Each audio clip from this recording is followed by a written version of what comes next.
इस पूरी कायनात में दो हस्तियां ऐसी हैं जिनको इंसान बगैर वजह के पुकारता है, एक खुदा और दूसरी माँ। इंसान जब घर में दाखिल होता है, अम्मी किधर है, कोई काम है आपको? नहीं, लेकिन फिर भी आप उन्हें पुकारते हैं, उनको याद करते हैं। क्यों? क्योंकि आप उसके वजूद का हिस्सा हो। अल्लाह ताला की ज़ात ने माँ के प्यार की जो मिसाल है अपने से मुंसलिक रखी हुई है, और अल्लाह ताला की ज़ात को आप पुकारते भी ऐसे ही हो, बगैर वजह के। आप बेचैन हो जाते हो अगर उसको भी याद ना करो। माँ को भी आप पुकारते हो बगैर वजह के।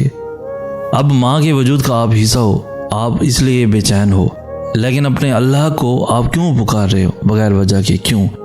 ये एक इंसानियत का राज है। ऊपर से अल्लाह मिसाल भी दे रहा है माँ के प्यार की कि मैं भी 70 माओं से भी ज़्यादा प्यार करता हूँ। भरकर इंसान के वजूद के अंदर अल्लाह ताला की ज़ात का अमर मौजूद है। ये तो आप मान लेते हो कि माँ के वजूद का मैं हिस्सा हूँ, इसलिए एक अकल से परे जो चीज़ है, इस तरह की मोहब्बत है मुझे उससे। तो रब ताला की ज़ात के साथ आपका क्या रिश्ता है? रब तो मिसाल भी दे रहा है कि माँ की तरह मैं भी प्यार करता हूँ। क्या लगता है आपको?